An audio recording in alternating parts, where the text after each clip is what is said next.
Hello friends, welcome back. This is Jayalakshmi of IG College of Engineering. Now we are going to discuss the last topic in our Principles of Management 4th unit, communication. As we are all communication engineers, we know that one how the communication is happening. The information has to be transferred to the receiver from the sender. What the sender wants to communicate has to be effectively communicated to the receiver. As a result, here's some definition of that communication. What's the purpose of this communication? As a result of developing and implementing this communication plan, the organization will improve overall communication. If you are having effective communication, the overall organization output will be improved. Okay, net not loss or misunderstand critical information and data or miscapitalizing strategic and tactical opportunities.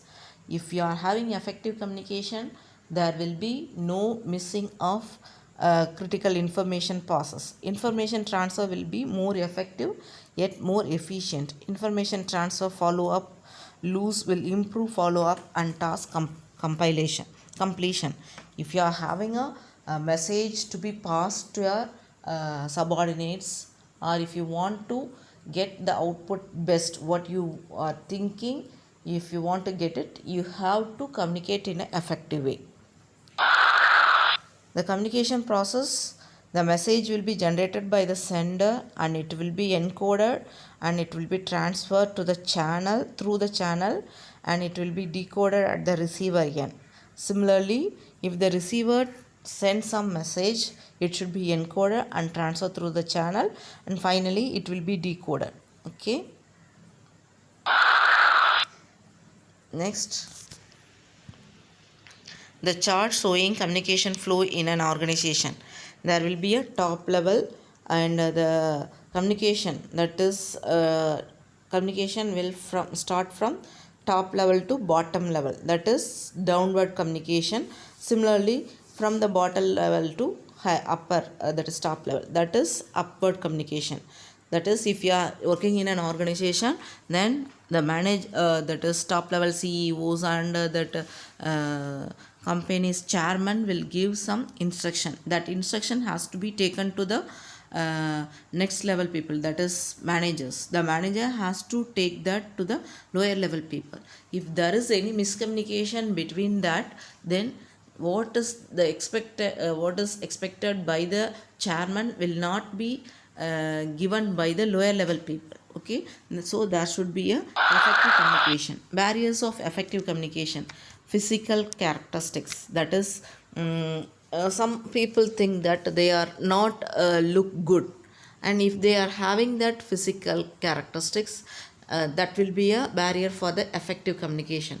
Personal, some people internally they have the barrier that they think that they cannot communicate well, and they are not having that communication skills, that they cannot speak well in English, like that they are having personal hurdles also. Organizational, that is organizational means, if you are taking that one, some of the faculty, that is if you are having 6 subjects, all the faculties will not be friendly with you. Okay, so if you looking at the faculty who is rude at you, means you won't talk to them, you won't express your feelings to them.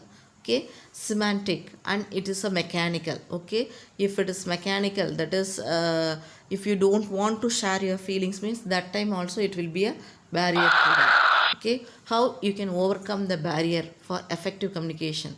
So you have to clarify your ideas before communication. If you want to talk to your seniors, if you want to clarify that, communicate to your elders, then we have to clarify that before going for communication. You have to know the purpose of communication. Without any meaning, if you are talking continuously, means no one is going to give the response to you. They won't give it won't be an effective communication. You have to understand the physical and human environments of the communication. and you have to consult others in planning communication.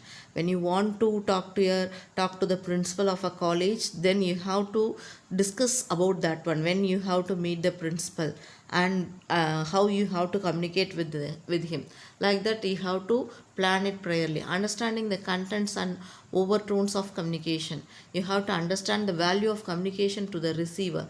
You have to taking follow up action, and leadershiping, understanding importance of the communication, thinking actions congruent with the communication. You have to think before you are talking to your elders, or before giving a suggestion to your group members. Okay, that will overcome the barriers.